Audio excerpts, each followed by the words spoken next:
Buenas tardes. El tema el que se desarrolla en el video de esta ocasión es sobre la perspectiva de género.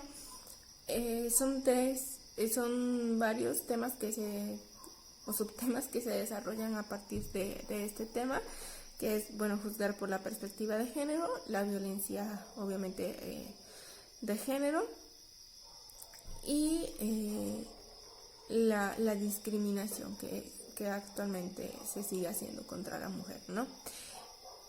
El caso llega a la corte porque, bueno, se encontró el cuerpo de un hombre con signos de estrangulación, de asfixia mecánica. Al principio no se tenían pruebas o no se encontraban evidencias que permitieran la identificación del cuerpo. Pero después pues llegan las hermanas de esta persona y acuden con la cuñada a preguntar qué fue lo que pasó, es decir, con la esposa de la persona que se había encontrado muerta. Esta mujer confiesa que fue ella quien asesinó a su marido. Les dice que disolvió unas pastillas de clonazepam en un jugo y que posteriormente, con ayuda de otra persona, lo asfixió, llegó a la asfixia y posteriormente pasó a deshacerse del cadáver. Las hermanas, ante esto, pues llaman a la policía. La mujer es detenida y se le aplica una sentencia de 27 años de prisión. Ante esto, la mujer argumenta que pues ella fue víctima de violencia de género, pero no se toma en cuenta. Posteriormente se promueve un amparo directo, en el que también se argumentaba que su detención fue ilícita porque se dijo que era una detención urgente y pues no aplicaba. También había una discriminación por ser mujer, no había sido juzgada con perspectiva de género y aparte había una inconstitucionalidad en el Código Penal del Distrito Federal. Cuando este caso llega a la corte, bueno, esta se pregunta, o para analizar el caso, ella hace la pregunta la corte, hace la pregunta de por qué fue que cometió el acto ilícito, qué es lo que la llevó a cometer el asesinato. Y la defensa de la mujer se sostiene bajo los argumentos que fue víctima de violencia doméstica durante 10 años, hablando que no solamente existe la violencia física, sino también violencia verbal, violencia económica, incluso como pasaba en este caso, y que la mujer se veía en constantes ámbitos, en un constante ambiente de violencia, era denigrada, era humillada, era violentada incluso sexualmente, porque como saben, forzar una relación sexual dentro del matrimonio ya está categorizada como una violación también. Entonces era también parte de la vida que llevaba esta mujer, ¿no?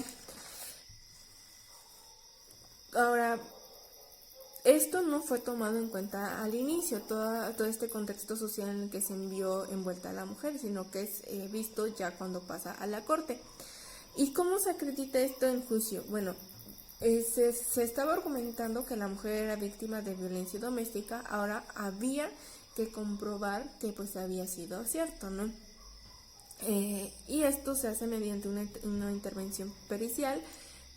Se hacen unas pruebas psicológicas que, bueno, en este caso aplican más a las psiquiátricas, y se llega a la conclusión de que sí, efectivamente la mujer tenía trastornos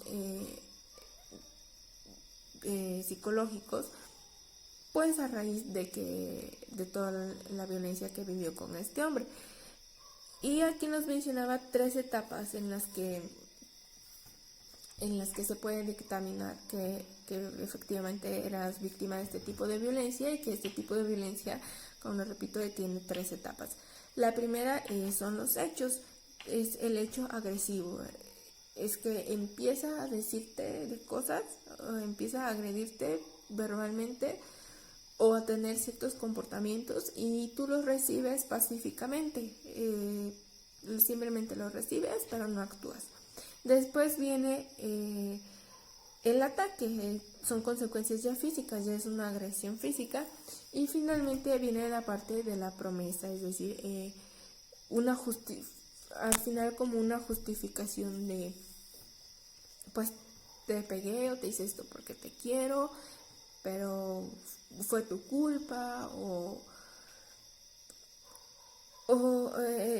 bajo la promesa de que no va a volver a pasar, y sin embargo pues sí, efectivamente vuelve a pasar y se cumple el ciclo nuevamente, ¿no? Y la mujer está tan sumisa y tan sometida ante esto que no es capaz de defenderse o no es capaz de escapar de esta condición que está viviendo, y algunas de las veces pues se actúa de la manera en que actuó esta mujer. Y pues sí, ¿no? De manera general se puede decir que la mujer estaba sometida a una gran violencia doméstica, era agredida por su esposo, era humillada, y pues en un acto de desesperación y de no saber cómo reaccionar por miedo o por pena a decirle a las demás personas con las que se relacionaba que estaba pasando por esta situación, pues tomó como mejor medida, entre comillas, llevar al asesinato de su esposo. Y bueno, dentro de esto también los abogados presentes nos mencionaban que muchas veces nosotros no nos hacemos acreedores o defensores de nuestros derechos como tal, ni respetamos los de los demás a pesar de que están inscritos formalmente. Por ejemplo, en este caso el artículo aplicaba en el artículo 1 constitucional, porque pues se debía de garantizar la protección al ciudadano, y menciona que todos somos acreedores de estos derechos dentro de la Constitución, y el 4 constitucional porque este fomenta la igualdad de género. Entonces lo que ellos nos decían era que tenemos convenios, leyes, un convenio, por ejemplo el convenio de Doparac, en el que se busca erradicar la violencia de género. Están los artículos que ya mencioné, y está una serie de leyes y documentos que promueven nuestro bienestar y que provienen nuestra protección, pero muchas veces depende de nosotros como ciudadanos o también de las autoridades, porque una cosa es que los derechos estén inscritos formalmente en un documento, como en este caso podría ser la Constitución o el convenio que ya mencioné, y otra muy diferente es llevarlo a la práctica.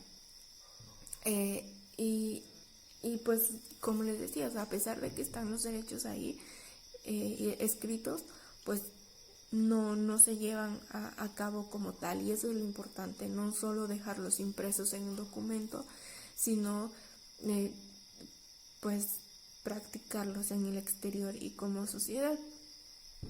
En este caso pues aplicaba porque uno de los elementos, que mencionaba la sentencia era que debe de haber un cambio cultural y un cambio social dentro de la concientización de nosotros como ciudadanos, de defender nuestros derechos y saber que los cuales tenemos y que pues los debemos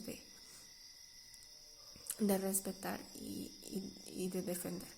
Y en esta parte pues también se nos mencionaba que el derecho está jugando un papel educativo, porque tomando como base este tipo de casos y estar dentro de los cambios sociales, o sea, tomar en cuenta los cambios sociales en los que hemos pasado, las situaciones en las que se ve involucrada nuestra sociedad, pues el derecho, las autoridades jurídicas correspondientes pues nos están informando que lo que está pasando, las situaciones que se están presentando, y nos dice, tienes estos derechos y está pasando esto, defiéndelos, ¿no? Entonces tiene que haber mucho con nosotros también de conocer, de defender y también de defender nuestros derechos propios y de hacer valer los de los demás. Entonces esto era una parte que me pareció importante del video.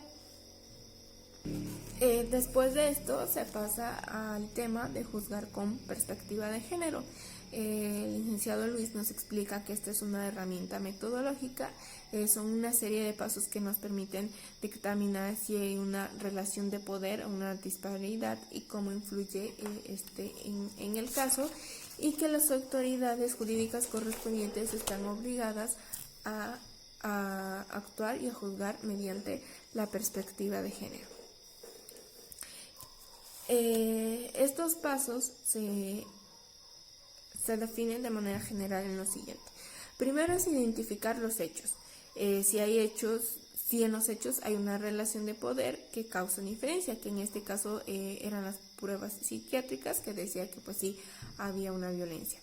Después es cómo estructurar el caso mediante una ideología de derechos humanos, es decir, llevar el caso que está pasando, pero ahora dentro del ámbito jurídico y dentro de los aspectos de derechos humanos, para que obviamente se otorgue una protección. Después, ¿cómo vamos a hacer para reparar a través de un lenguaje adecuado? Esto aplicaba también en lo anterior que acabo de mencionar, es decir, que nuestros derechos y que los fundamentos que están presentes pues no se queden simplemente en la Constitución,